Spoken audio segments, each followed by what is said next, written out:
Здравствуйте, смотрите в сегодняшнем выпуске. Президент Туркменистана провел совещание по вопросам развития аграрного сектора. Футбольный клуб «Аркадак» направит все деньги за победу в Лиге вызова АФК на благотворительность.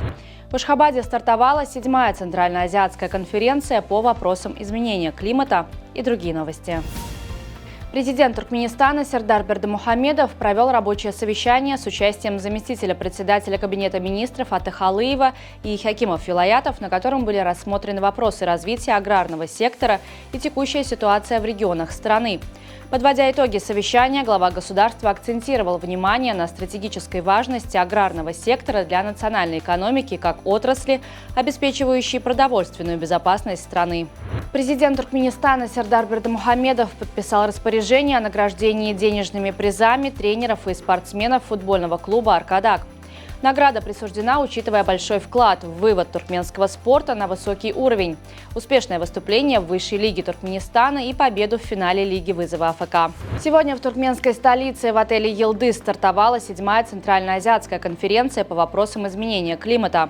С приветственным словом выступил министр охраны окружающей среды Туркменистана Чарыгелды Бабаньязов, глобальный директор по изменению климата Всемирного банка Валерий Хики, директор региональной программы ГИС Сергей Макаров, посол Европейского союза в Туркменистане Беата Пекса, постоянный представитель ПРООН в Туркменистане Нарине Саакян. В рамках климатической конференции по вопросам изменения климата, которая стартовала сегодня в Ашхабаде, работает выставка, знакомящая с уникальной эндемичной флорой и фауной Туркменистана.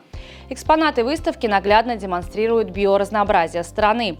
Представленная красочная фотоэкспозиция предлагает посетителям задуматься над экологическими вызовами, которые стоят перед всем регионом Центральной Азии. На мосту Джамсу в парке Бангпхо-Ханган в южнокорейской столице прошло ежегодное соревнование Han River Space Out.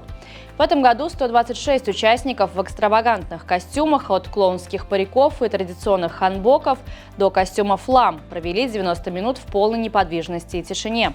Этот необычный конкурс, проводимый с 2016 года, бросает участникам уникальный вызов – абсолютное бездействие без использования телефонов, разговоров и лишних движений. Национальные авиаперевозчики Турции внедряют жесткие меры по контролю за поведением пассажиров во время посадки воздушных судов.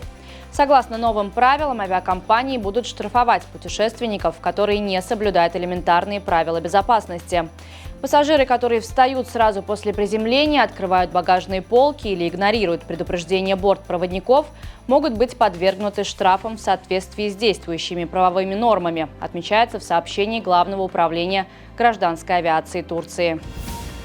В городе Аркадак состоялись масштабные торжества, посвященные триумфальной победе местного футбольного клуба «Аркадак» в Лиге вызова АФК.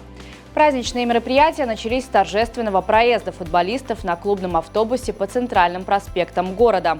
В ходе официальной части церемонии руководитель футбольного клуба «Аркадак», бывший капитан национальной сборной Туркменистана Арсланмурат Аманов обратился к хакиму города с инициативой о перечислении всей суммы денежного приза, полученного за победу в турнире, на счет благотворительного фонда по оказанию помощи нуждающимся в опеке детям имени Гурбангулы Бердымухамедова.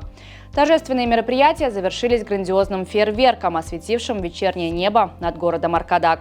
На сегодня это все. Желаю вам хорошего завершения дня. Увидимся завтра. И не забывайте, что Туркменпортал – ваш самый надежный источник новостей.